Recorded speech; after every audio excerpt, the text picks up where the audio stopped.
Bom dia, igreja, tudo bem com vocês? Amém. Bom,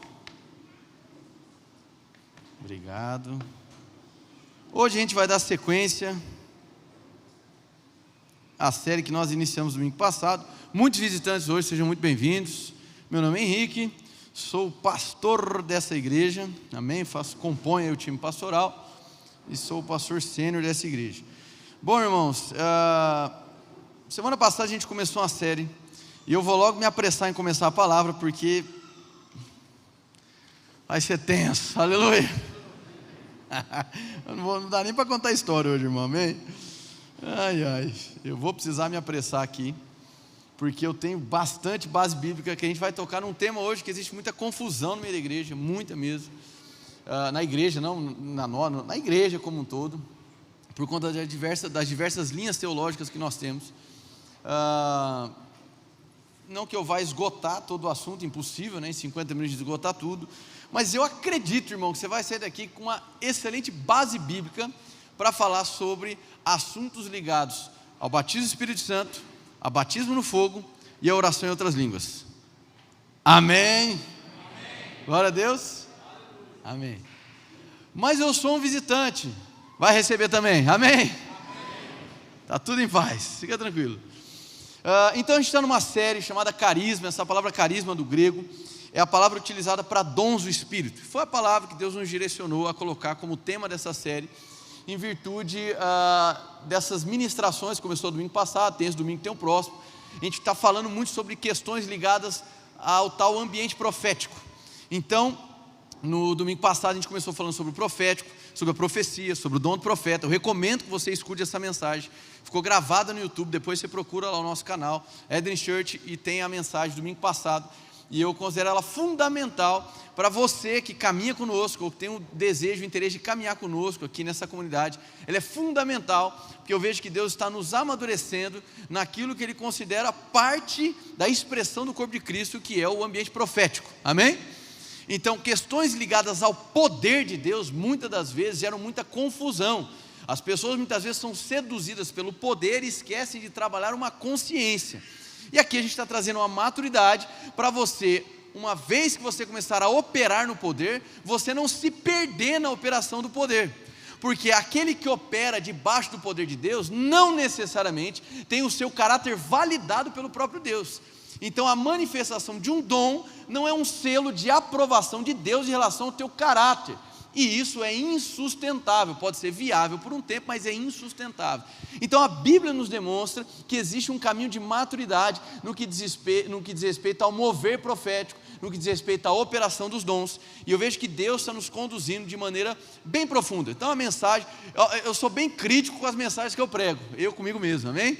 A domingo passado, eu acredito que foi uma mensagem muito bem explanada, ficou bem detalhada, eu recomendo que você escute, vai abrir sua cabeça. E hoje, irmãos, de todo o coração, repete comigo, vai dar tempo, vai lá.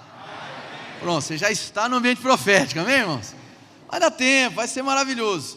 Hoje nós vamos falar então sobre essas três temáticas: batismos no Espírito Santo e no fogo, já vamos explicar o que significa cada um, e línguas. Então são assuntos extremamente controversos, muito controversos. Eu vou começar explicando para vocês algumas perspectivas e alguns conflitos que existem no que diz respeito a esses assuntos. No que diz respeito a perspectivas, se a gente for reduzir bastante o debate, você vai ter duas: uma perspectiva mais histórica ou historicista e uma perspectiva mais pentecostal, amém? Então, nós somos uma igreja, nós acreditamos nos dons, nós somos pentecostais, nós não somos neopentecostais, segundo a classificação das igrejas brasileiras, amém, gente? Isso é importante que você saiba, para você não se confundir. Esses dias me perguntaram: pastor, qual que é a denominação da Ednes? Não sei, irmão, amém? Sendo bem sincero, não sei, não estou procurando saber e não tenho vontade nenhuma de ter, amém? Então, perguntaram qual é, não sei, a gente é de Cristo e a gente está dentro do movimento protestante e nós estamos em paz com isso, amém? Não tem afã nenhum para ficar tentando enquadrar num rótulo, estou fora dessas coisas. Nós somos de Cristo e protestantes, e está bom demais, chega de ficar botando rótulo. Então, nós temos essa essência pentecostal, nós acreditamos nos dons do Espírito, na continuidade dos dons, nós acreditamos nisso, perfeito. Só que quando entra no batismo do Espírito Santo, na questão das línguas, existem muitos debates acerca disso. E às vezes, talvez você, como eu, goste de ouvir diversos autores, pregadores, ou ler diversos autores, pregadores, e quando entra nesses assuntos, meu Deus do céu, a divergência é gigantesca. Vai ter gente que vai falar bem assim, não, batismo do Espírito Santo, aleluia, todo mundo tem que receber, quem for batizado vai começar a orar em outras línguas. Aí você vai para um altar e fala assim, não, batismo do Espírito Santo é nascer de novo, é ser imergido no Espírito Santo, e não tem nada a ver com línguas. Aí tem gente que vai falar, aquelas línguas são ininteligíveis, são línguas estranhas, língua dos anjos, alguma coisa. Aí a gente vai falar assim, não, essa língua é um idiomas conhecidos, e ali não tem nada a ver com língua estranha. Aí tem gente que vai dizer, olha, existe um êxtase espiritual. O que é isso? É ser tomado por Deus. Existe um mover que te toca, que te toma. Outros vão dizer, não, se êxtase é algo puramente emocional, não tem significado nenhum. Irmãos, calma lá.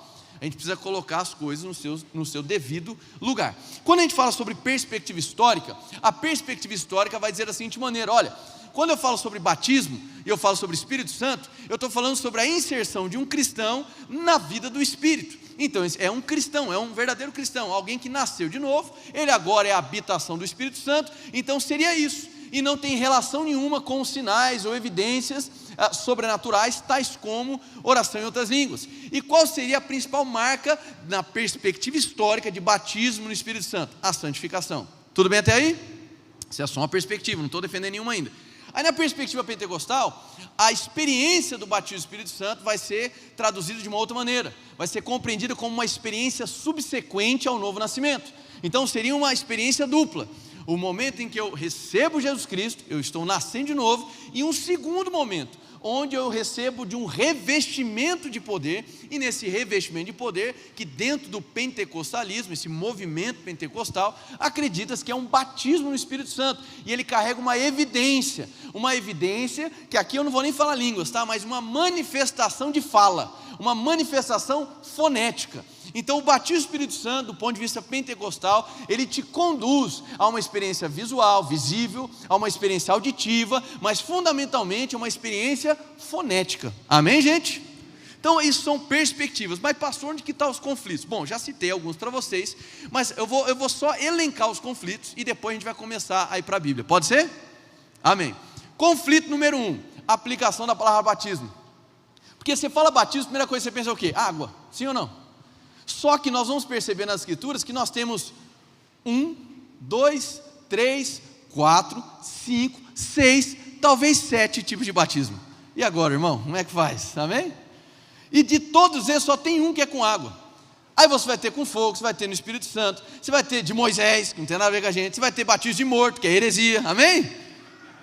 Tem, mas está nas escrituras, explicando o que acontecia, os contextos das épocas. Vai ter um batismo que Jesus vai falar a respeito da via crucis, do sacrifício dele. Então aquele processo de se entregar, ele vai dizer assim, ó, sendo batizado no meu sofrimento. Então pode ser interpretado também. Aí você vai ter também o batismo no Espírito Santo. Você vai ter um batismo chamado batismo de arrependimento. O que eu estou querendo dizer com isso? Estou querendo dizer que nós não podemos reduzir a palavra batismo apenas a uma questão ligada a águas. Amém, gente? O mais comum, tradicional, é a gente associar a palavra batismo com a imersão nas águas, em algumas denominações históricas, aspersão. O que eu quero dizer com isso? Que o batismo, irmão, é uma palavra grega, é da cultura grega, e ele tem um significado, e esse significado, ele aponta para ser envolvido, ser mergulhado. Então a aplicação textual da palavra batismo vai depender do seu contexto. Se o contexto envolver água, está falando sobre você ser mergulhado na água, mas o contexto pode ser, por exemplo, ser batizado no corpo de Cristo, significa ser mergulhado, envolvido, totalmente tomado pelo corpo de Cristo. Está dando para entender, irmão? Amém? Então quando você lê batismo nas escrituras, você não tem que pensar rapidamente em água, você tem que pensar no quê? Ser mergulhado em algo ou em alguém, ser envolvido por algo, ser tomado por esse algo. Então sempre que a palavra batismo era utilizada, era numa menção de que uma vez que você foi batizado nesse algo, você sai de lá totalmente mergulhado, influenciado, tomado por esse algo. Tudo bem até aí, irmãos? Amém? Glória a Deus. Então, para a gente deixar claro, então existe essa confusão, o que alguns vão chamar, o que na perspectiva histórica vão chamar de revestimento, dentro do pentecostalismo vai ser chamado de batismo no Espírito Santo, por exemplo. Então existem 3 palavras aqui que são muito confusas, que eu vou tentar trazer, que é o máximo para você uma explicação. Primeiro é batismo, repete comigo, batismo. Segundo é revestimento, diga revestimento. E a terceira é enchimento. Só para complicar um pouco mais. Então você tem batismo, você tem revestimento e você tem enchimento. E aonde que está a dificuldade do ponto de vista hermenêutico, de interpretação das Escrituras? É porque, por exemplo, uma expressão como batismo no Espírito Santo, você só vê uma vez. Uma expressão como batismo no fogo, só uma vez. Revestimento, uma. Vamos colocar aqui de maneira categórica. Está dando para entender? Então, isso complica a nossa análise. Aí, ao mesmo tempo que você vê uma série de batismos, você chega lá em 1 Coríntios capítulo 12, versículo 13, ou em Efésios capítulo 4, você vai perceber que Paulo, na sua teologia, ele vai dizer o quê? Há um só batismo. Fala, mas agora confundiu tudo, era 1, era 2, era 3, era 7, o que está acontecendo? Meu irmão, eu não estou aqui para ficar falando de todos, amém? A gente vai se apegar mais à questão do batismo no Espírito Santo, mas para que eu possa chegar nele, eu vou ter que falar de 4, tudo bem ou não? Para que eu possa esclarecer, a gente vai precisar falar de 4 batismos, para você sair daqui, olha, beleza, entendi, agora eu sei me situar nas Escrituras. Glória a Deus, gente. Então são esses os conflitos. E qual que é o problema, irmão? O problema da gente não valorizar a ação do Espírito Santo, ele conduz a igreja a um estado de frieza. E aqui eu vou utilizar uma frase de um grande autor da teologia reformada, não é nem da teologia pentecostal, chamado John Stott, grande homem de Deus. E ele dizia da seguinte maneira: assim como um corpo sem um espírito é um cadáver, uma igreja sem a ação do Espírito Santo está morta. John Stott dizia isso. Vou dizer novamente: assim como um corpo sem um espírito é um cadáver, uma igreja sem a ação do Espírito Santo, ela está morta. Porque a ação do Espírito Santo, ela é fundamental para tudo aquilo que você chama de envolvimento, processo, vida cristã. A ação do Espírito Santo é fundamental num discipulado. A ação do Espírito Santo é fundamental numa família, num casamento. A ação do Espírito Santo é fundamental na vida da igreja. Se a gente coloca o Espírito Santo de lado, e eu citei aqui recentemente um livro do Francis Chan chamado Deus Esquecido, que fala sobre isso, sobre muitas das vezes as igrejas estarem menosprezando o Espírito Santo, deixando o Espírito Santo igual Jesus ficou lá na carta ao Apocalipse, você lembra disso? E Jesus batendo do lado de fora, se ele bater na tua porta, você abrir, ele vai entrar e cear contigo. Você nunca parou para pensar que aquele texto é estranho? Como é que é uma carta para a igreja e Jesus está batendo na porta do lado de fora? Significa que tem igrejas que muitas das vezes toda a liturgia está se sobrepondo à vida de Cristo, e Cristo está do lado de fora. Embora a gente esteja professando Jesus, na verdade ele está do lado de fora, batendo na porta para querer entrar. E muitas das vezes é o que acontece com o Espírito Santo. A gente coloca ele nas frases. Eu falo a gente, meu irmão, igreja como um todo, tá? Não é só Edres, mas o movimento cristão. Mas não dá espaço para o Espírito Santo, não dá lugar para o Espírito Santo. Quem é penteca vai gostar. Dá lugar, vaso, aleluia, dá lugar, amém? Hoje é o dia, irmão, aleluia, dá lugar. E não dá lugar ao Espírito Santo, não dá vazão para o Espírito Santo, não dá permissão para ele agir. E ele é um gentleman, meu irmão, amém? Ele é um gentleman, ele é um cavalheiro. Ele não vai chegar, possuir, atropelar. Ele é um gentleman, e ele é sensível. E todas as comparações que são feitas com o Espírito Santo mostram a sensibilidade do Espírito. Se eu não dou vazão, se eu não dou espaço para o Espírito Santo, eu vou estar apagando o Espírito Santo. Olha só que interessante isso. Eu vou estar apagando o Espírito Santo. O Espírito Santo, ele é muito relacionado à figura do fogo nas Escrituras, ao fogo do Espírito Santo. E se a gente pegar, por exemplo, Levíticos capítulo 6, por 5 vezes é descrito para que se mantenha aceso o fogo no altar. Um fogo que é dado por Deus, que não é fabricado por mãos humanas, mas que é dado por Deus, mas que é mantido pelo zelo dos homens. Então existe um fogo que é dado por Deus de graça, amém? Glória a Deus. Mas é tarefa, é missão da igreja conservar o Espírito, dar espaço para o Espírito, não apagar o Espírito Santo. Então é muito danoso, gera uma fratura na vida da igreja, quando o Espírito Santo é colocado lá de fora. E quando esses debates sobre revestimento, enchimento e batismo, o debate supera a ação. Está dando para entender? Quando as pessoas se preocupam mais em ter razão sobre como o Espírito age, ao invés de deixar ele agir, nós temos um problema grave. Então o Espírito Santo, meu irmão, ele tem que ter espaço para agir. Se você veio hoje aqui na igreja, você está numa igreja que valoriza a vida do Espírito Santo, amém? E é por isso que Deus fala com você, é por isso que em meio ao louvor Deus fala com você, é por isso que no café da manhã hoje Deus falou com você, é por isso que Deus já está falando com você, porque aqui existe uma atmosfera de reverência à pessoa do Espírito Santo. E ele não é uma energia, irmão, ele não é uma vibe, amém? Ele é uma pessoa. Glória a Deus. A pessoa do Espírito Santo. Muito bem, então, só para a gente ir pontuando algumas coisas. O significado do batismo eu já disse para vocês, então agora nós vamos para a Bíblia. Vai lá para Mateus capítulo 3, versículo 11. Já vamos no texto que dá B.O., irmão, amém? Já vamos no texto que dá treta em todo mundo, então já vamos para ele.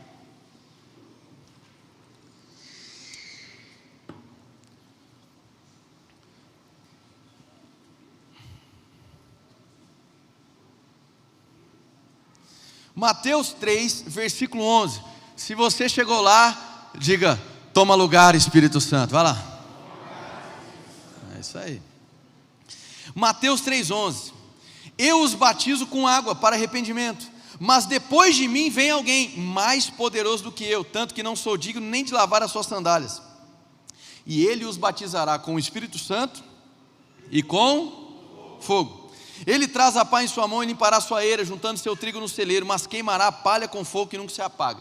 Meu irmão, esse texto ele é maravilhoso, e ele é de maneira fantástica uma guerra, amém? Por quê? Porque esse texto aqui é uma aspas que João Batista, ou seja, uma ênfase que João Batista está dando, e ele está deixando muito claro: olha, o tipo de batismo que eu realizo aqui, ele é um batismo para arrependimento, ele é feito com água, mas vai chegar alguém maior do que eu. De quem que ele estava falando? Jesus Cristo. E esse vai batizar com o Espírito Santo e com fogo. Dentre o estudo teológico, tem uma linha que vai dizer que essa expressão no grego, espírito e fogo, na verdade não seria uma conjunção aditiva, mas a ideia era de falar da ação dupla e contínua, mas isso não é uma linha que se sustenta. Aonde que está a principal guerra? E eu, meu irmão, não tenho problema, eu não vou trazer só a minha e impor sobre você, eu vou apresentar as duas interpretações que eu vejo que fazem algum sentido, e a partir daí eu vou desenvolver, tudo bem? Que não tem problema, eu quero fazer você pensar, a igreja que tem que crer e pensar, as duas coisas. Presta atenção que o contexto, no versículo 10, no versículo 12, você tem um contexto falando de juízo, você tem um contexto falando de juízo. Então, ao mesmo tempo que as pessoas associam o batismo no Espírito Santo com uma ação do Espírito Santo, muitos associam a ação do fogo como sendo de julgamento. E é possível interpretar dessa maneira? É possível, irmão, porque a Bíblia traz diversos elementos sobre o fogo como sendo de julgamento. Concorda comigo ou não? A terra vai ser julgada no fogo, vai ser provada no fogo. E pelo contexto apenas desses 4 versículos, nesse recorte textual que a gente chama de perícope, apenas esse recorte, a gente poderia dizer: olha, isso aqui só pode falar de 2 tipos de situações. A primeira, fazendo uma correlação com o trigo, ou seja, com aqueles que serão salvos, esses são os batizados no Espírito Santo, e aqueles que serão queimados, ou seja, que serão julgados eternamente, ok? Então essa é uma primeira interpretação, e acredite, tanto na teologia reformada, quanto na teologia pentecostal, você vai ter pessoas que vão concordar nessa linha. Então percebe que nem dentro dessas linhas, das duas perspectivas, existe concordância. Você vai ter teólogo pentecostal que vai dizer: ó, é isso mesmo. Então o batismo do Espírito Santo remete ali ao trigo, e o batismo com fogo, ele diz batismo do Espírito, e com o Espírito e com fogo. E esse do fogo remete a esse juízo eterno. Joia? E na teologia reformada você vai ter também uma diferença. Inclusive, eu vou utilizar aqui, para falar da segunda interpretação, as palavras de alguém da teologia reformada, reverendíssimo Hernandes Dias Lopes. E ele vai dizer da seguinte maneira: olha, o batismo no Espírito Santo e o batismo com fogo, eles são diferentes, distintos, porém são análogos, complementares.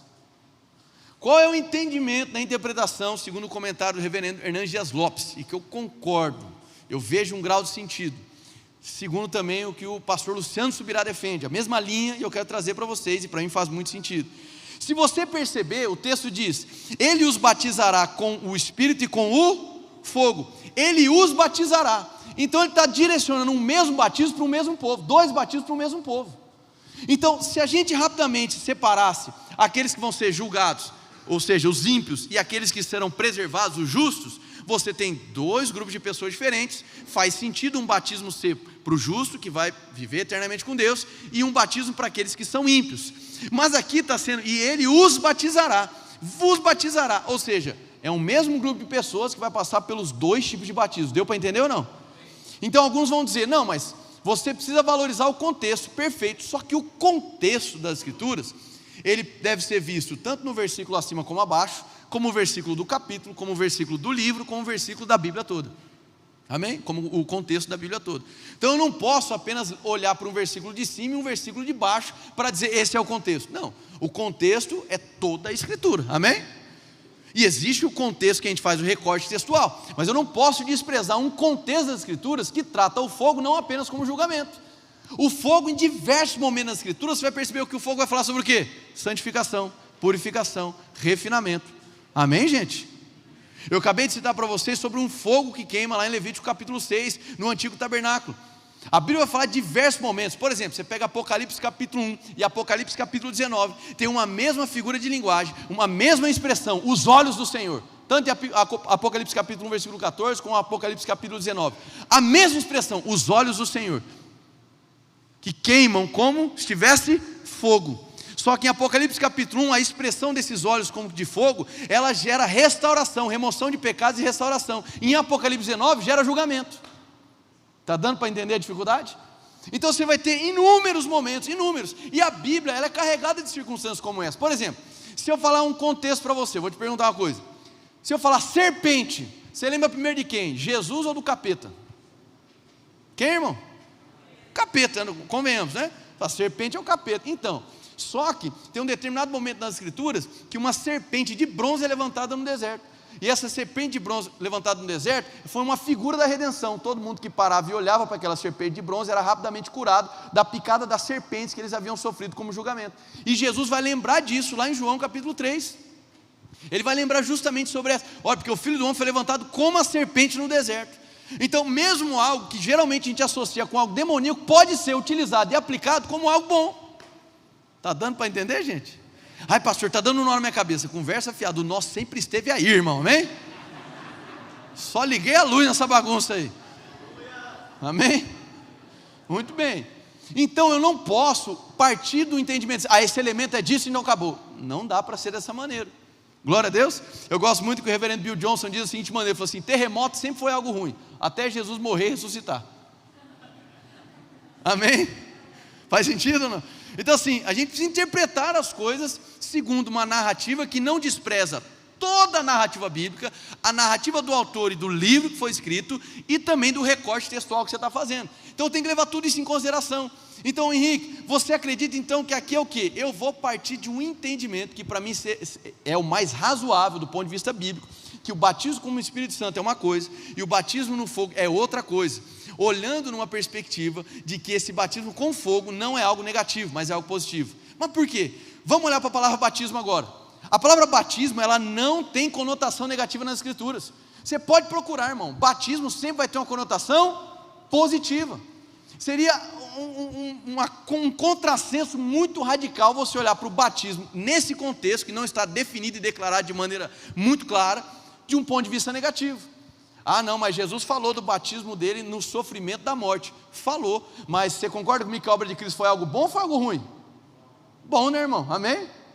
Glória a Deus. Então batismo é um conceito bíblico que carrega uma conotação positiva. Então a gente está juntando aqui essa segunda interpretação. Primeiro ponto, é o mesmo grupo que vai passar pelos dois batismos. Então seria um tanto quanto ambíguo do ponto de vista de interpretação textual, um mesmo grupo receber do batismo do Espírito Santo e ser condenado eternamente. Não faria sentido, tá? Não estou dizendo não faz para não impor, não faria sentido, é uma hipótese de interpretação, perfeito, gente? E segundo ponto, o batismo ele tem uma conotação positiva. Então a gente vai partir aqui nessa mensagem em um entendimento que existe um batismo que é com o Espírito Santo, mas também um batismo que é com fogo. Aí você vai falar assim, mas peraí pastor, eu venho de teologia pentecostal, para mim o batismo do Espírito Santo é o batismo com fogo. Então irmãos, aí é um problema. Porque esse batismo com fogo, ele pode ser interpretado também como o dia do juízo final? Pode. Porque chegará um dia onde o fogo será derramado e todo mundo será aprovado, concorda comigo ou não? As obras de todo mundo serão aprovadas. Então às vezes está, pastor, Senhor, me batiza com fogo, me batiza com fogo. De repente você pode estar orando errado, irmão, amém? Antecipando a sua partida, né? Então isso é um equívoco que as pessoas fazem ao ler Atos capítulo 2, porque em Atos capítulo 2 fala do quê? Línguas como que de... E associa esse línguas como que de fogo ao batismo do Espírito Santo e diz, bom, batismo do Espírito Santo, batismo de fogo é a mesma coisa. Não é, irmão, não é. Você não tem essa segurança bíblica textual para dizer que batismo do Espírito Santo e batismo de fogo é a mesma coisa. Mesmo porque a aplicação de fogo nas Escrituras, como eu disse, ela vem para falar de refinamento, vem para falar sobre não, eu quero trazer outra palavra, purificação, fala sobre santificação, amém, irmãos?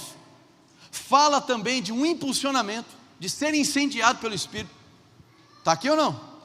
Contagiado, era essa palavra, contagiado pelo Espírito. Então vamos separar as coisas aqui agora, ok? A gente tem um batismo com o Espírito Santo, já vamos falar sobre ele. Eu tenho um batismo com fogo, e esse batismo com fogo ele é diferente do batismo com o Espírito Santo. Eu tenho um batismo nas águas, que esse você já conhece um pouco mais, eu não vou tratar sobre ele hoje. E eu tenho um outro batismo que eu vou chamar de batismo no corpo de Cristo. Ah, mas não é possível, mais um? Tem. E eu quero que você abra lá em 1 Coríntios capítulo 12, versículo 13. Agora a gente vai ler 4 passagens, uma atrás da outra. A gente vai ler bastante Bíblia agora, para ir colocando as coisas no lugar, que eu já falei bastante coisa para você entendendo.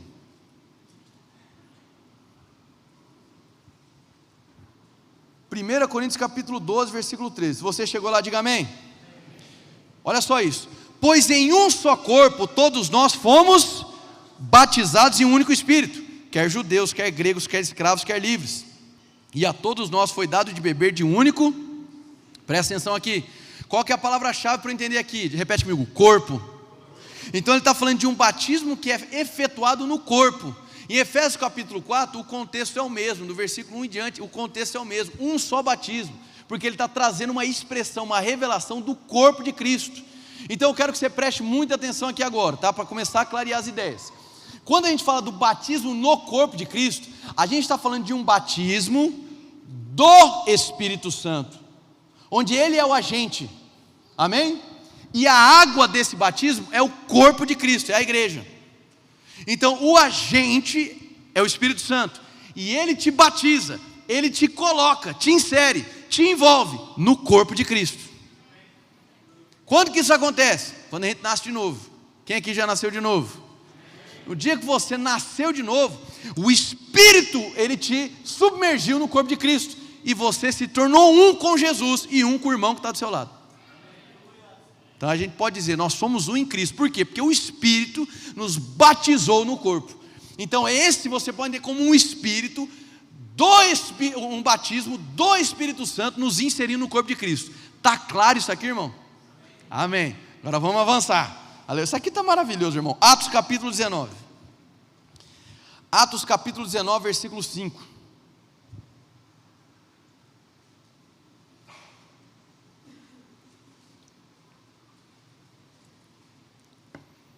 Fica tranquilo que é um monte de coisa, mas no final vai fazer um sentido, você vai sair daqui até se achando, amém, gente? Glória a Deus. Atos 19, versículo 5, vamos lá.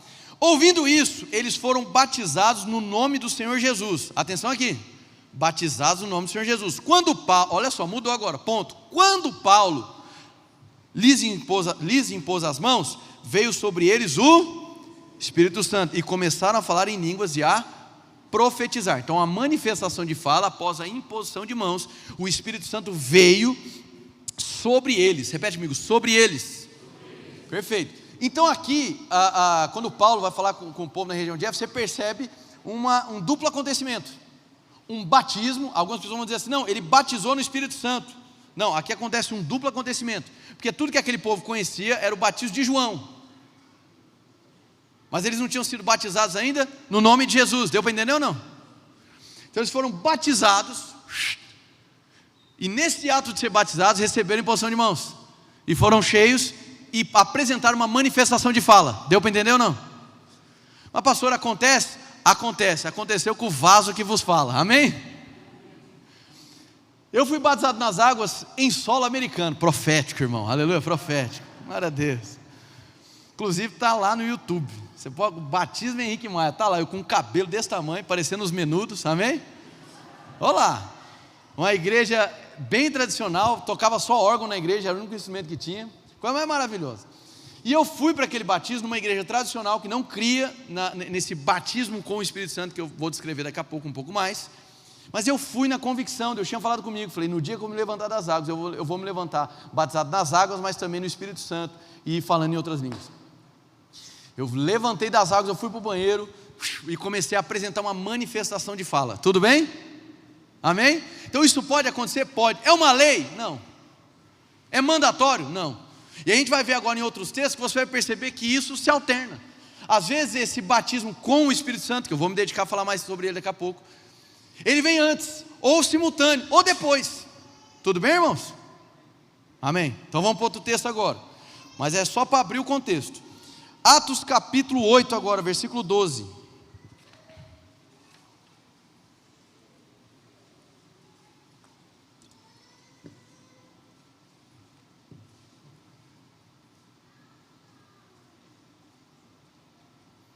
Atos capítulo 8, versículo 12. Se você chegou lá, diga amém. Amém. Muito bem. No entanto, quando Filipe lhes pregou as boas novas do reino de Deus e do nome de Jesus Cristo, creram nele e foram batizados, tanto homens como mulheres. Versículo 14, olha só. Os apóstolos em Jerusalém, está no mesmo contexto, ok? É o mesmo povo. Os apóstolos em Jerusalém, ouvindo que Samaria havia aceitado a palavra de Deus, enviaram para lá Pedro e João. Olha para cá um instantinho, para não perder o contexto. A gente está no mesmo capítulo, na mesma história e com o mesmo povo, amém? Então agora é a mensagem de Deus, esse batismo alcançando o povo de Samaria, confirmando a palavra de Jesus para os discípulos em Atos capítulo 1, versículos 5 a 8. Tudo bem até aí? Perfeito. Então Filipe foi na frente, anuncia o evangelho e diz que eles foram batizados. No versículo 12, batizados como, irmão?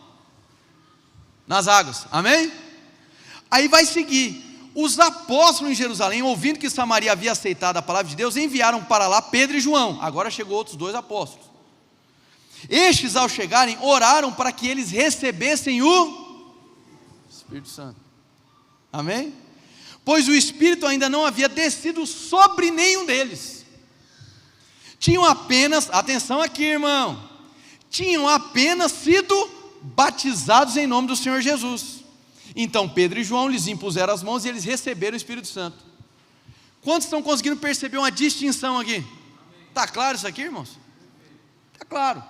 Então ele está deixando muito claro, eles ainda não tinham recebido o Espírito Santo. Mas pastor, aí vem uma dúvida, quando eu sou batizado no corpo de Cristo, lembra do primeiro batismo? O Espírito Santo me batizando no corpo de Cristo. O Espírito Santo não passa a habitar dentro de mim? Passa. Então eu já não recebi o Espírito Santo? Recebeu, irmão. Mas como é que eu recebo de novo?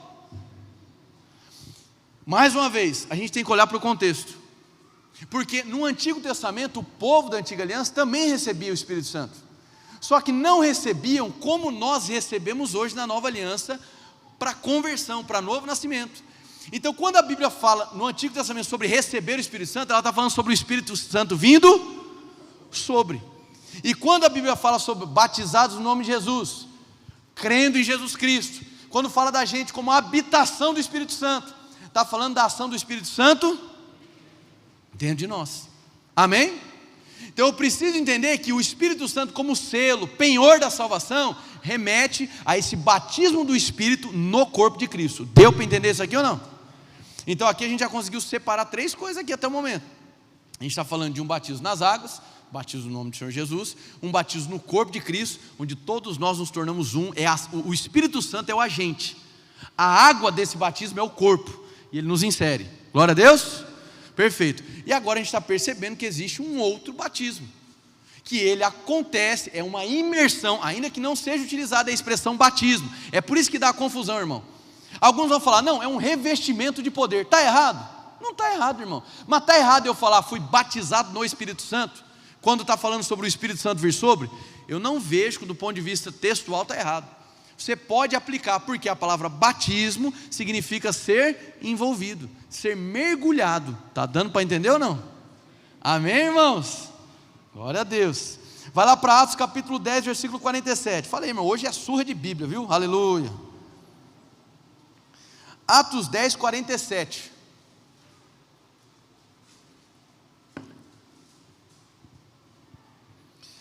Atos 10, 47, vai dizer assim, ó: pode alguém negar a água, impedindo que estes sejam batizados? Eles receberam o Espírito Santo como nós. Então ordenou que fossem batizados em nome de Jesus Cristo, e depois pediram a Pedro que ficasse com ele alguns dias. Olha para cá, olha que coisa linda isso aqui. Isso aqui é maravilhoso, irmão. Atos capítulo 10, a gente tem Pedro tendo uma revelação, juntamente com Cornélio tendo uma revelação. Eles se encontram, Pedro vai à casa de Cornélio, E Cornélio representa ali o povo gentil. E o que é lindo das Escrituras, irmão? Que a Bíblia, ela não se contradiz em nenhum momento. A palavra de Cristo falava sobre o que para eles? Olha, vocês vão receber um poder que vem do alto, e vocês serão minhas testemunhas em toda a Judéia, Samaria, até os confins da... Aí você tem Atos capítulo 2, judeus sendo cheios. Aí você tem Atos capítulo 8, samaritanos sendo cheios. Aí você tem agora em Atos capítulo 10, os gentios sendo cheios. E ainda chega em Atos capítulo 19, os discípulos de João Batista, que eram os crentes do Antigo Testamento, sendo cheios também. Por quê? Mostrando que existe representatividade para essa experiência com o Espírito Santo. É para todo mundo. Glória a Deus, irmãos. Espetacular. Então o que acontece aqui? Pedro fica admirado, porque vê o Espírito Santo cair sobre aquele povo. E aquele povo que recebeu esse Espírito sobre, começaram a apresentar uma manifestação de fala. Já eu entro nessa fala aí, irmão, calma. Começaram a apresentar uma manifestação de fala, perfeito. E aqui que ele vai dizer, olha, como é que ele vai negar água para eles? O que ele está querendo dizer? Esse povo foi inserido pelo Espírito Santo no corpo de Cristo, se tornaram filhos de Deus, receberam o Espírito Santo sobre, como é que eu vou negar água para eles? Então vamos batizar eles nas águas. Só que eles foram batizados nas águas, já batizados no... Deu para entender? Então não existe uma ordem entre água e batismo no Espírito. Qual que é o primário? Batismo no corpo, precisa ser inserido no corpo de Cristo, senão nem o batismo nas águas, nem no Espírito, nem nada faz sentido. Amém, gente? Glória a Deus. Então até agora, de quantos batismos nós falamos? 4, amém? O batismo no corpo de Cristo, o batismo nas águas, o batismo do Espírito Santo, que eu vou agora destrinchar mais ele, e o batismo no fogo, ou com fogo. Então pastor, eu não deveria usar como sinônimo? Eu sugeriria que não. E eu vou trazer aqui olha que interessante, cara. Tem um autor, conhecido também, chamado, deixa eu pegar o nome dele aqui certinho, Edwin Orr. E Edwin Orr, eu quero citar duas coisas de Edwin Orr. Olha só o que ele falou. Em determinado culto ele pegou e chamou 2 pastores, no meio do culto, irmão. O cabo era brabo. Chamou um pastor que era aspersionista, ou seja, que batizava jogando água por cima da cabeça do povo. E chamou um imersionista, um cara que batizava as pessoas imergindo. Deu para entender a diferença? Chamou os 2, na frente da congregação, perguntou assim, falou, uma pergunta aqui para vocês, quem é que usa mais água para batizar? Pensa no constrangimento, irmão. Pensa, dá vontade de jogar numa piscina e se esconder nessa. Mas ele, antes dele se responder, ele vai seguir dizendo, não importa a quantidade de água que vocês usam, se a língua continua seca, precisamos de um batismo de fogo, que ilumina, que aquece, que refina, que purifica, que santifica. Quem pode dar uma glória a Deus? Amém? Então eu devo interpretar essa experiência do batismo com fogo, uma experiência distinta, mas ela pode acontecer concomitante ao mesmo tempo? Pode, e é exatamente o cenário que acontece em Atos capítulo 2, amém, irmãos? Exatamente esse mesmo cenário. Então a gente percebe que existe um tipo de experiência, um tipo de imersão, um tipo de mergulhar, que depois dessa experiência, você nunca mais é o mesmo. É uma experiência radical, onde você se permite ser tomado por esse fogo, a tal ponto que você se permite com que aquelas obras, que muitas das vezes ainda te acompanham, mesmo você já um nascido de novo, aquelas obras são queimadas de uma vez por todas, você passa a ter nojo daquilo que te aprisionava. Você está aqui ou não? Amém? E é um batismo que deve ser desejado por todo cristão. Você está aqui ou foi embora? Vou citar uma outra fala de Edwin Orr, que é para deixar tudo claro. Presta bem atenção, irmão. Esse é no livro dele chamado Plena Submissão. Ele vai dizer da seguinte maneira: no batismo com água, atenção aqui para fechar o assunto, o agente é o ministro, ou seja, o Henrique lá batizando, ok? Eu sou o agente. O recipiente é o crente, é o que vai ser batizado. E o elemento é a água. Deu para entender? Esse é o batismo nas águas. No batismo do crente no corpo de Cristo, o agente é o Espírito Santo, o recipiente é o novo convertido, e o elemento é o corpo de Cristo. Deu para entender?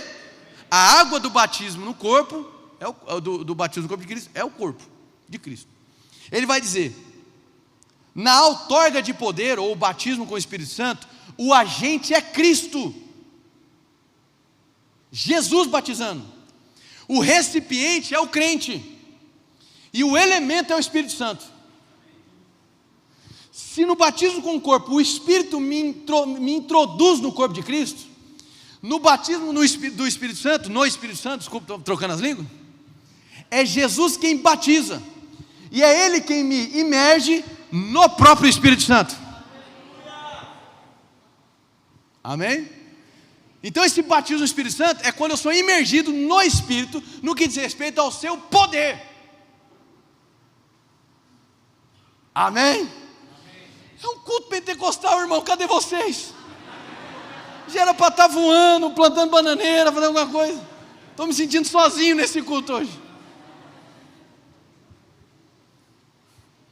Está chegando, irmão? Às vezes chega com ondas, viu, o ensino, vai chegando.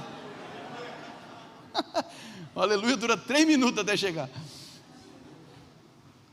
Então a gente está falando de 4 experiências. E agora, com tudo isso, está claro? Agora nós vamos falar sobre Atos capítulo 2, depois 1 Coríntios capítulo 14. Agora fica fácil. Atos capítulo 2, vamos lá.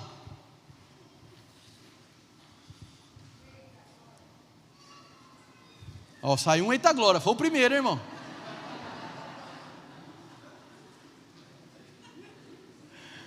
Fogo com vento se alastra, né, irmão? Vem? Atos capítulo 1, versículo... Meus irmãos, a gente vai ler Atos capítulo 1, do versículo 4 ao 8, e depois a gente vai ler Atos capítulo 2, do 1 ao 4, tudo bem? Então presta atenção nas escrituras. Atos 1, do 4 ao 8, certa ocasião, enquanto comia com eles, deu-lhes esta ordem: não saiam de Jerusalém. Irmão, aqui Jesus está ressurreto, viu? Você não entendeu a notícia boa aqui não? Não, tem uma outra notícia boa. Jesus ressurreto, corpo glorificado, e comia, irmão, olha que coisa boa.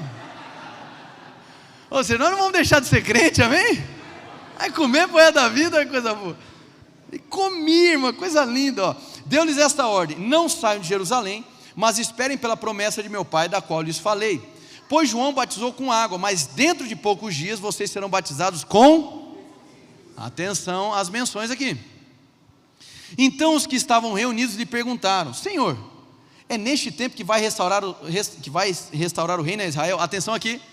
Jesus faz uma menção de um batismo, ok? Faz uma separação, água e Espírito Santo. Tinha dito no começo que era uma, são 2 menções, perfeito. E qual que é a primeira resposta dos discípulos? Eles já pensam em um cenário escatológico. Eles ligam essa descida de poder ao fim dos tempos. Faz sentido essa conexão? Faz. Por quê?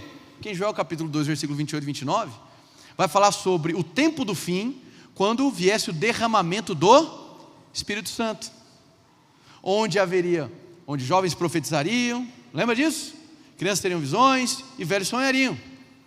Então essa associação que eles fizeram foi verotestamentária. Faz total sentido essa pergunta. Claro que existia ali uma ânsia deles também de saírem do jugo do Império Romano e também do domínio cultural grego. Então a pergunta deles foi de agonia.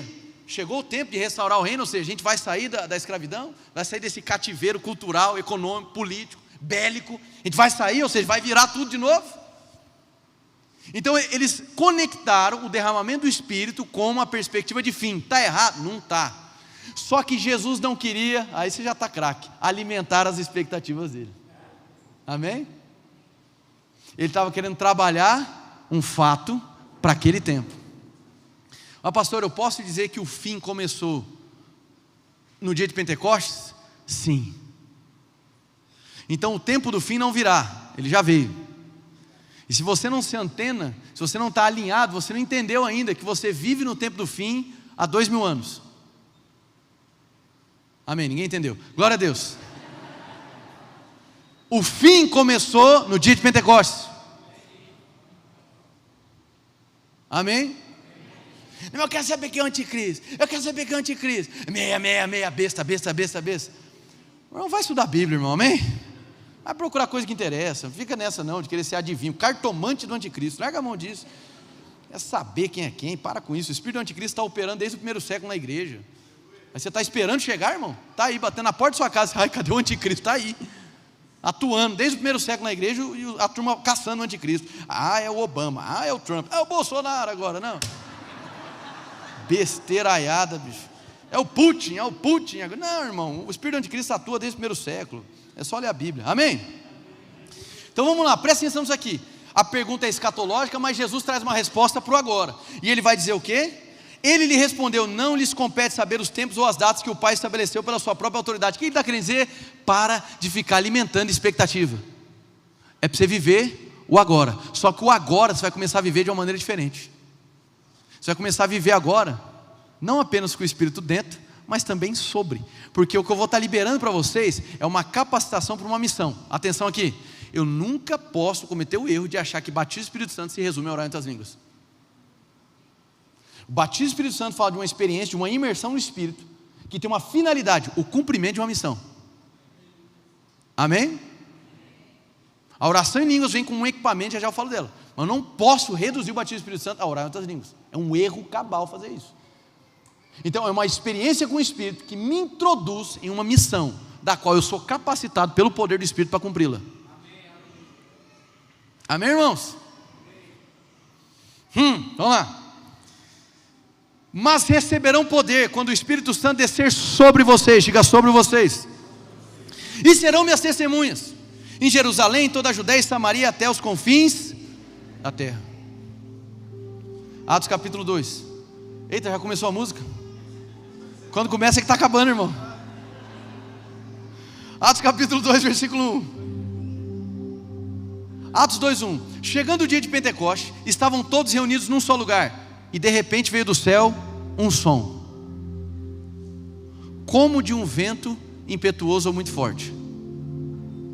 Então era um vento, era um som como de um vento. A expressão som aqui é eco. E viram o que parecia línguas de, atenção aqui, som como de um vento e língua de fogo. Até brinquei agora há pouco, irmão. Vento mais fogo faz o que, irmão? Aleluia.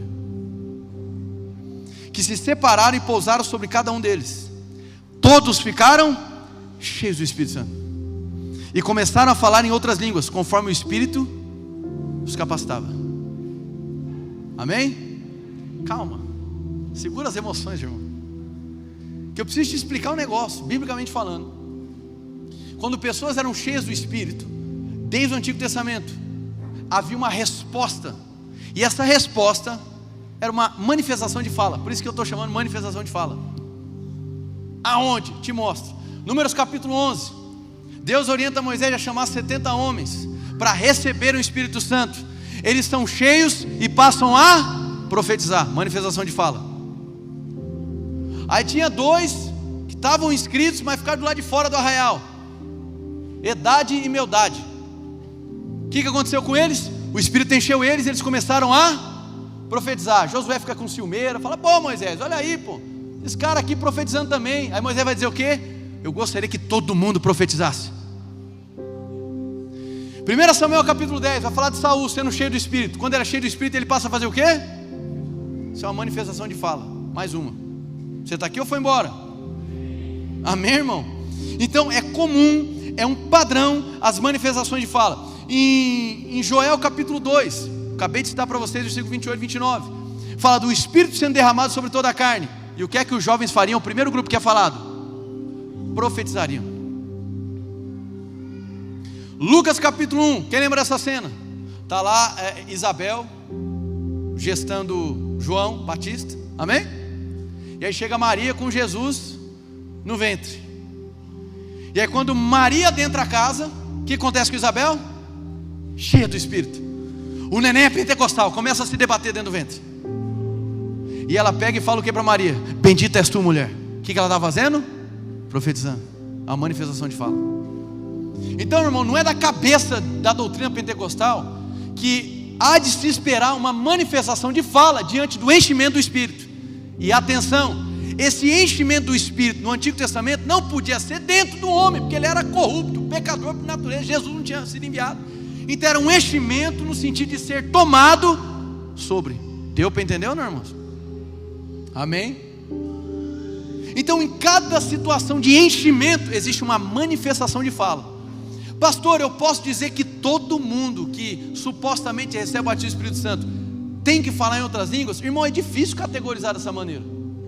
Mas eu diria, como um teólogo pentecostal que me fugiu o nome dele, eu gosto sempre de dar crédito para as pessoas, mas agora me fugiu o nome dele.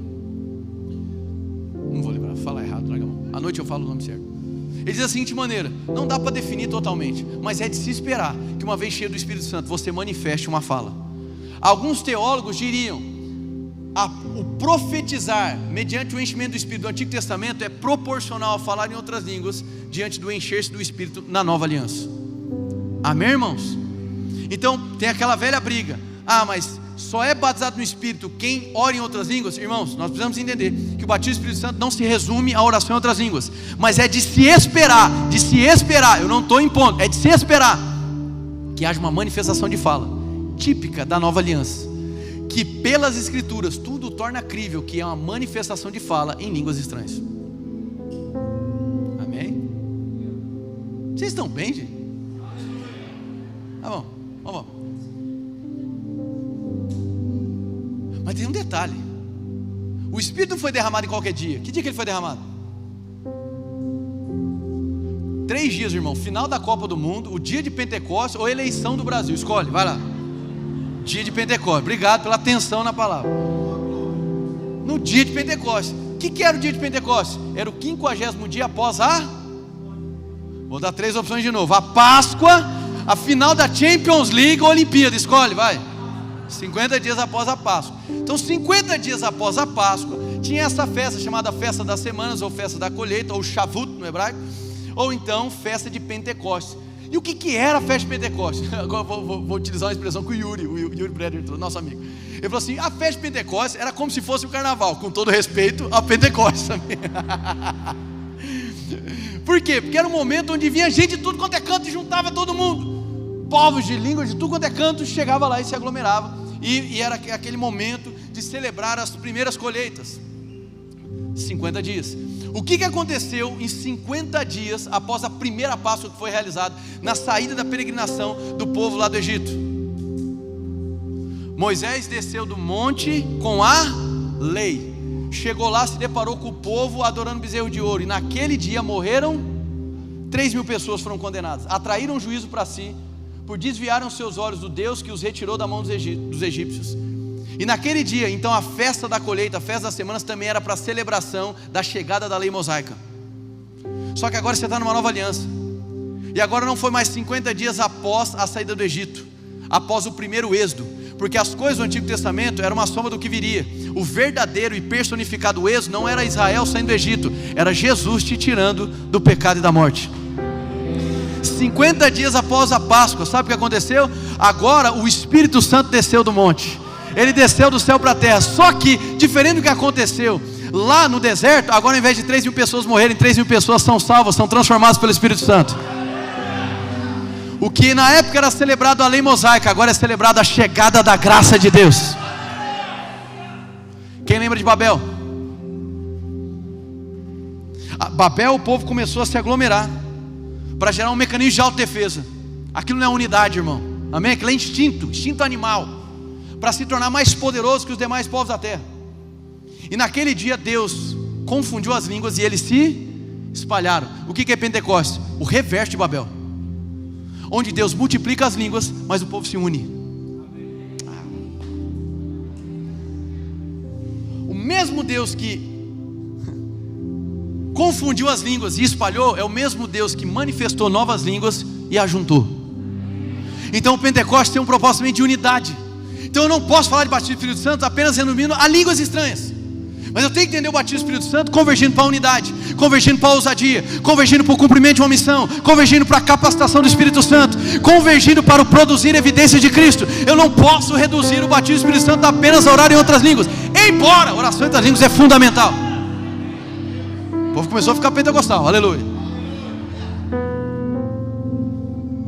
Presta atenção nisso aqui, não acabei ainda. Então agora a gente está dentro de um cenário. Aí as pessoas vão dizer assim: não, mas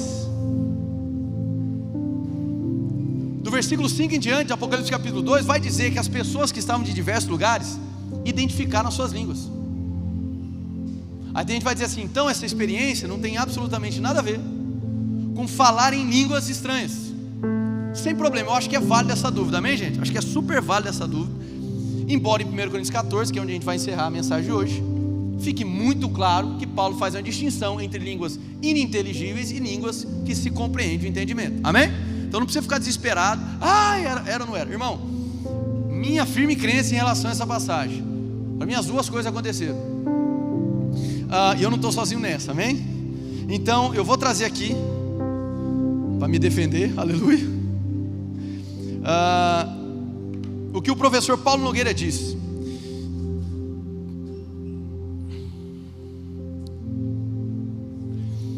Estes versículos são redacionais e foram usados para os propósitos teológicos lucanos, de Lucas. Lucas foi quem escreveu Atos. Pois domesticam o falar em outras línguas do êxtase cultual, transformando-o em anúncio compreensível. Por essa perspectiva, podemos ler os versos 1 a 4 separadamente ladeados pelas mesmas experiências na igreja em Corinto, testemunhadas em 1 Coríntios 12, capítulo 12 ao 14. Neste grande bloco, Paulo está tratando dos abusos das manifestações das línguas, glossolalia, que para ele não são inteligíveis, 1 Coríntios capítulo 14, 2, e não servem para evangelização, pelo contrário, podem parecer estranhas aos não crentes. Tanto em Atos como em 1 Coríntios, as línguas são manifestas em estado de êxtase, manifestação do Espírito, amém? Na carta paulina, o êxtase pode ser regulado, organizado, está reservado ao ambiente de culto, sempre com interpretação, que também é um dom listado dentro do grupo paulino dos carismas, entre os quais também está o dom de falar em outras línguas. Então o que acontece aqui?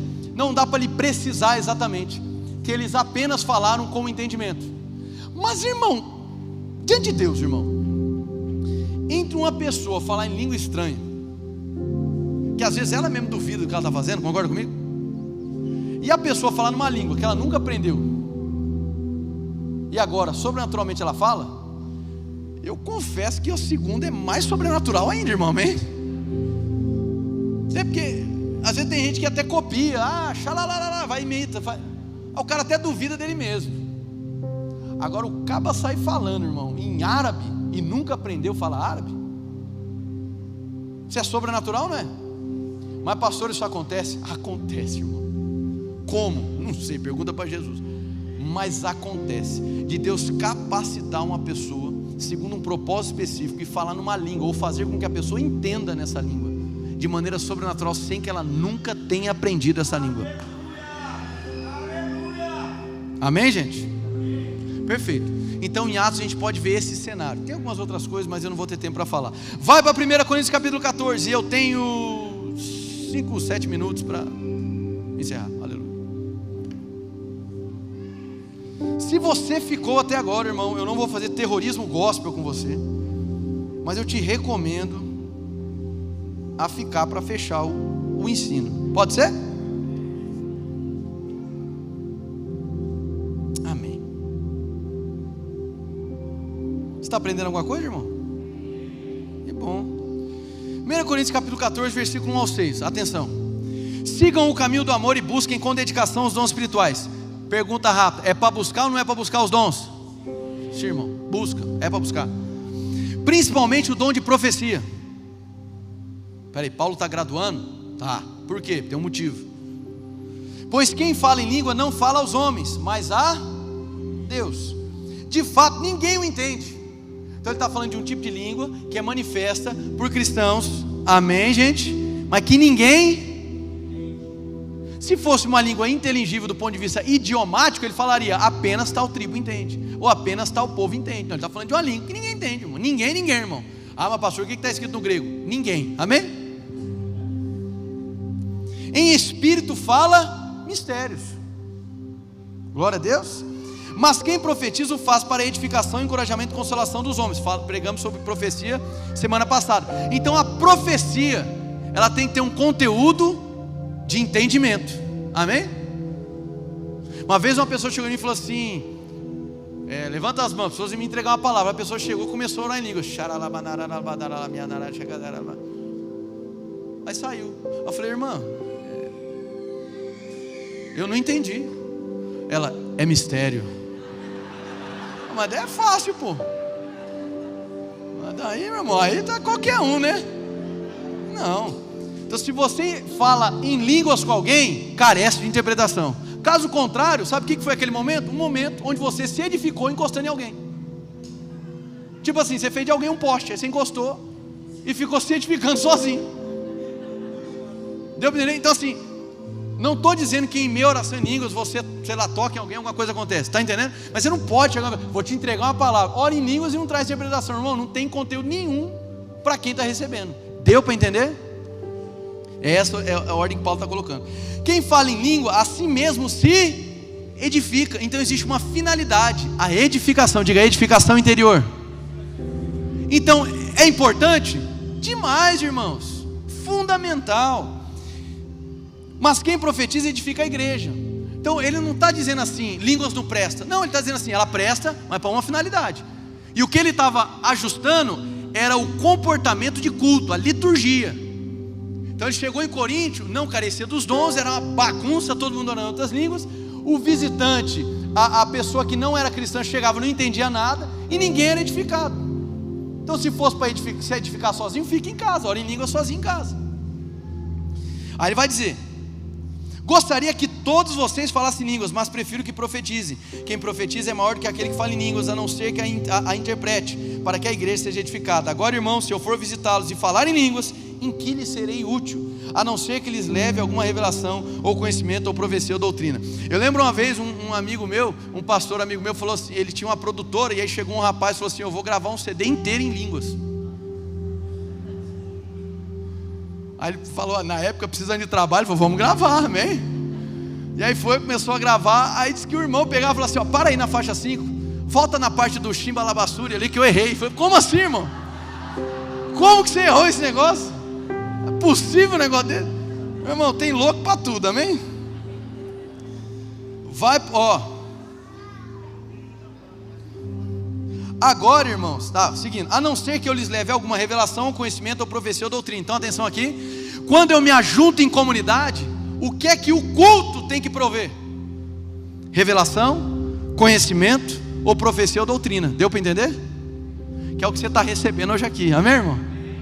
Essa é a finalidade, glória a Deus. Vai agora para o versículo 13, vamos saltar o versículo 13. Irmão, nem eu acreditei que deu tempo, viu? É Jesus mesmo. 1 Coríntios capítulo 14, versículo 13. Por isso quem fala em língua, ore para que a possa interpretar.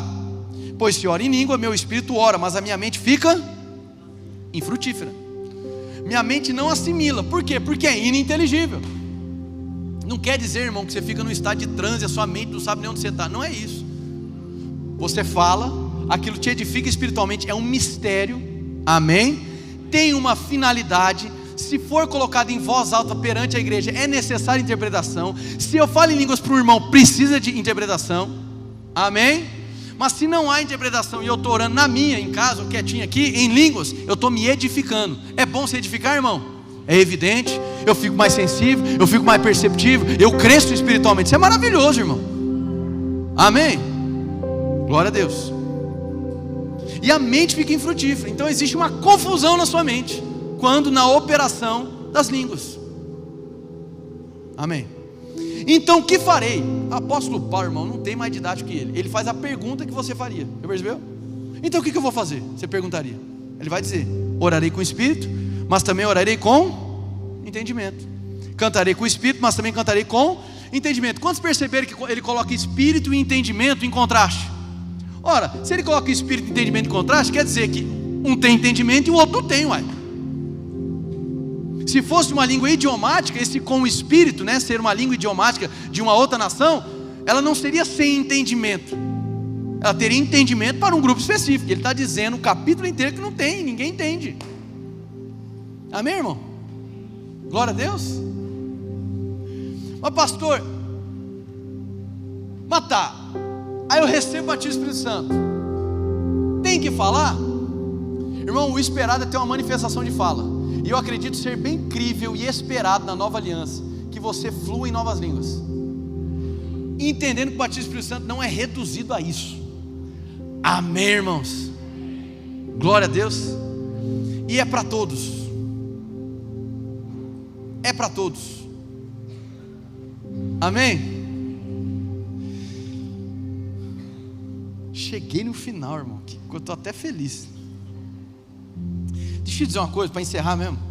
Eu vou citar só 2 exemplos para a gente encerrar de uma vez por todas. Por que a gente está ensinando sobre essas coisas? Porque às vezes as pessoas associam assim, não, uma pessoa que recebe o Espírito Santo, agora falando dentro, né? O principal fruto dela é um caráter alinhado, tá certo isso? Certo, irmão? Mas não é somente isso. Não é somente isso.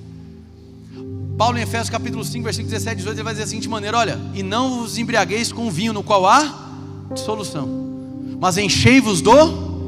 Essa expressão enchei-vos, no tempo perfeito do grego, seria uma ação contínua, que se estabelece no presente, mas acompanha e prossegue, progride contigo, amém? Então é sendo continuamente cheio. Então eu devo buscar por me encher, sim, mesmo sendo cheio, sim. Então é uma ação onde eu me torno consciente de que fui cheio, de que fui revestido, mas minha busca é incessante de continuar sendo cheio. Deu para entender ou não? E ele vai dizer como? Falando com salmos, hinos e cânticos espirituais. Qual a referência de cântico espiritual que nós temos? Aqui Paulo acabou de escrever em 1 Coríntios capítulo 14. Então eu posso entender sim, que uma maneira de eu me encher do Espírito é orando em outras línguas. Uma maneira de eu me encher do Espírito é cantando com entendimento. Só que não para por aí, porque ele vai falar também sobre se sujeitar um ao outro. Ninguém dá glória a Deus nessa hora. Ninguém dá. E depois ele vai seguir falando de família. Efésios capítulo 5, filho, você esqueceu que do versículo 21 em diante é só lapada no homem e na mulher. Parada é séria, irmão. Vai falar sobre submissão, vai falar sobre amor. Então, essas ações de serviço, de sacrifício pelo próximo, o meu cântico, a minha oração com entendimento, a minha oração das línguas, o meu salmo, a minha poesia, tudo isso contribui para que eu continue sendo cheio do Espírito Santo. Então não é só de um jeito. Então eu posso entender que essa vida no Espírito é uma junção de manifestação dos carismas, mas também com o caráter. Quem pode dar uma glória a Deus? Agora eu encerro de uma vez por todas. É a terceira vez, irmão, todo mundo sabe disso. Tem dois exemplos que eu quero acabar aqui com a mensagem, no bom sentido de encerrar. O primeiro eu vou dar crédito para o Chris Vallotton, e o segundo eu vou dar crédito para o Paulo Borges Jr. Foram os primeiros que eu vi falando sobre isso. Certamente não foram eles que inventaram, mas foram eles que eu vi falando, o crédito vai para eles. Chris Vallotton, no seu livro Chuva Abundante, que é um dos melhores livros que eu já li, inclusive se não tem na livraria, em nome de Jesus profeticamente vai ter, aleluia, amém? Chuva Abundante, ele vai falar sobre a diferença de um termostato e um termômetro. E ele convida a igreja, ao invés de ser um termômetro que apenas absorve a temperatura do local, se torna um termostato que define a temperatura do ambiente. Então, para você deixar de ser um cristão reativo, para ser um cristão provocativo. E aí tem um exemplo, eu vou juntar os exemplos do Paulo Borges Jr., que ele vai falar sobre a diferença entre um ventilador e um... Como é que é o nome daquele negócio que faz energia eólica? É um moinho, é isso? Moinho? Cabe? Moinho? Cabe, né? Cabe, irmão, você já entendeu. Qual que é a diferença? Os dois produzem vento, sim ou não? Sim ou não, irmão? Sim. Os dois, aí ele se balança. Mas qual a diferença? O ventilador, ele tem uma energia própria e ele gira a hélice para produzir vento. O moinho é diferente. O vento bate nele e ele começa a reproduzir o vento que chegou nele. Deu para entender ou não? Aonde que está a imaturidade da igreja? Quando ela se comporta como ventilador. Ela acha que o barulho, a emoção é o que traz o Espírito. Não é. Amém?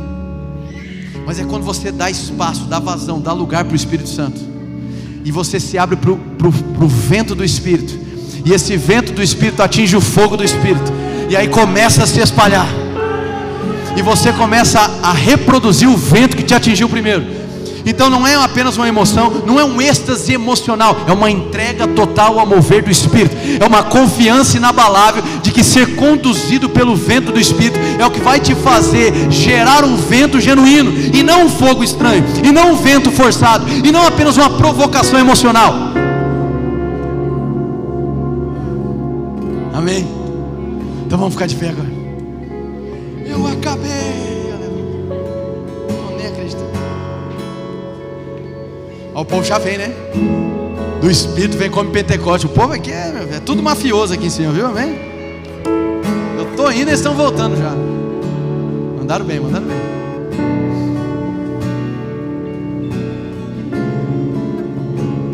Irmãos, eu quero que você feche seus olhos, porque não faz sentido a gente sair daqui sem a prática, amém? Então agora todo mundo de olhos fechados, em silêncio agora. Eu sei que você está doido para sair explodindo, dando glória a Deus. Mas eu falei de 4 batismos, e só um hoje não vai ser possível, pelo menos agora no culto. De repente à tarde pode, que é o batismo nas águas. Mas primeiramente é possível que hoje você seja introduzido pelo Espírito no corpo de Cristo. É possível que hoje você receba da vida do Espírito e se torne um com Jesus. Esse é o batismo no corpo de Cristo. E talvez você está aqui hoje, você nunca entregou seu coração para Jesus. Você nunca disse: Jesus, a partir de hoje meu coração é teu. É simples, irmão, é simples. Isso não é uma imposição religiosa. Isso não é um convite para você fazer parte da Édenes. Não, não. Isso é um convite de Jesus para você se tornar filho do Pai, para você se sentar à mesa. E eu quero fazer esse convite primário para você. Se você daqui hoje deseja conhecer Jesus, entregar o seu coração para Ele, não é para o pastor, não é para Édenes, é entregar o seu coração para Jesus. Se você quer tomar essa adesão hoje, eu quero que você levante bem alto a mão do lugar onde você está. Está todo mundo de olho fechado. Você que hoje quer conhecer Jesus, levanta bem alto a mão do lugar onde você está, para que eu possa ver, para que eu possa orar por você.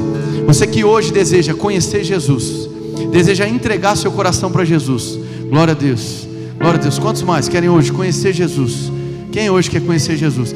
Glória a Deus. Eu quero estender esse convite. Talvez você está aqui e você quer voltar para os braços do Pai. Você conheceu Ele um dia, você se afastou, você se esfriou.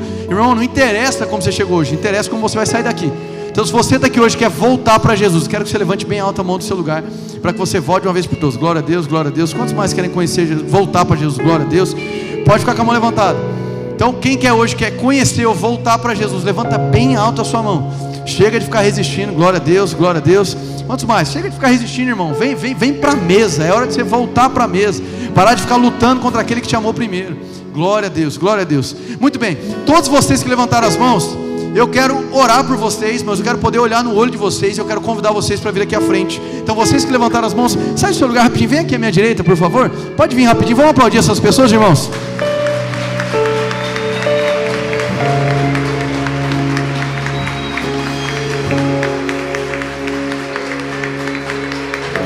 Fica aqui. Vem cá, fica aqui. O irmão lá levantando. Pode vir aqui. Glória a Deus. Fica aqui. Ó, irmão. Tudo bem? Fica aqui, tem mais gente chegando ali. Glória a Deus. Pode ficar de frente para mim. Para mim aqui. Isso, aleluia. Glória a Deus. Vem cá, irmão. Vamos honrar eles aqui também, por favor.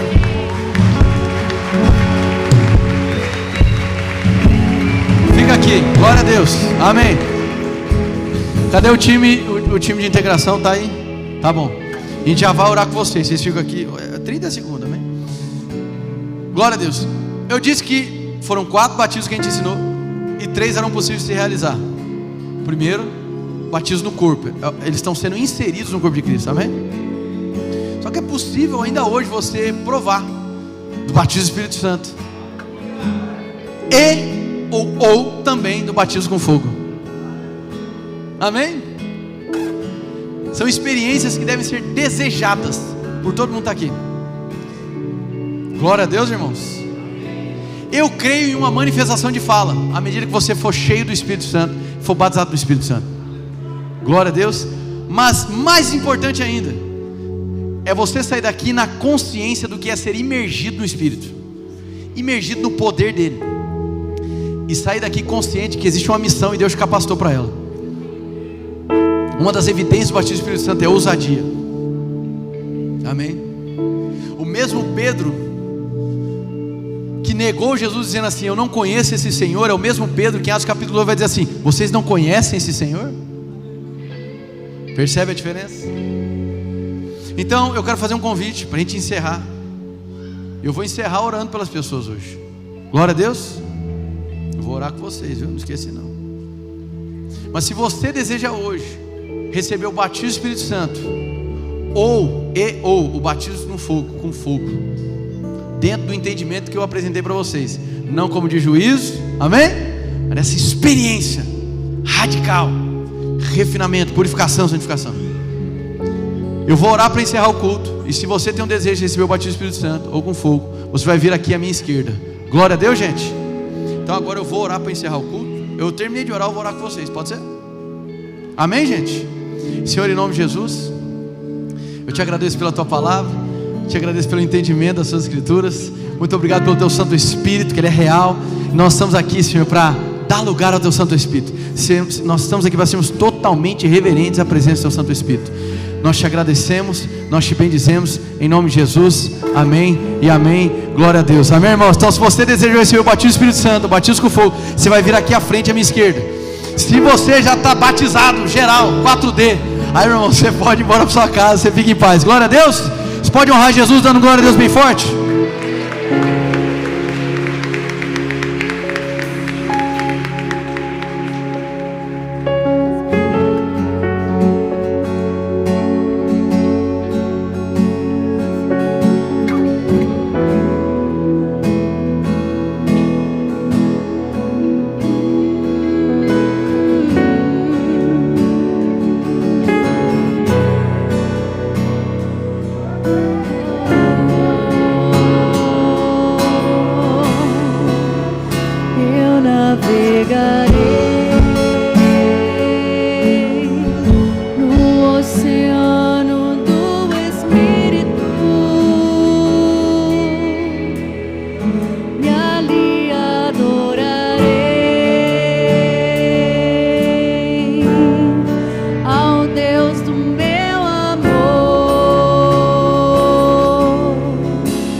Pessoal que veio aqui bater o Espírito Santo com fogo, você vai. Pessoal que está mais atrás vai vir aqui assim, ó, só para me ajudar, amém? Só para me ajudar.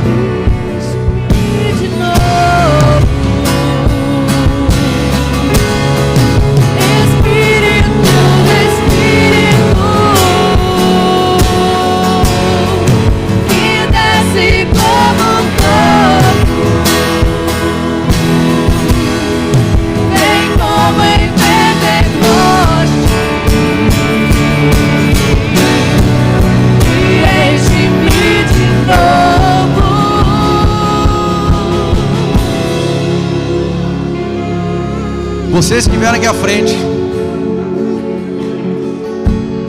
é simples, amém? Não precisa fazer força, não precisa fazer força nenhuma, irmão, amém? Ninguém está brigando com ninguém. Bem baixinho, bem baixinho. Eu quero que você preste atenção.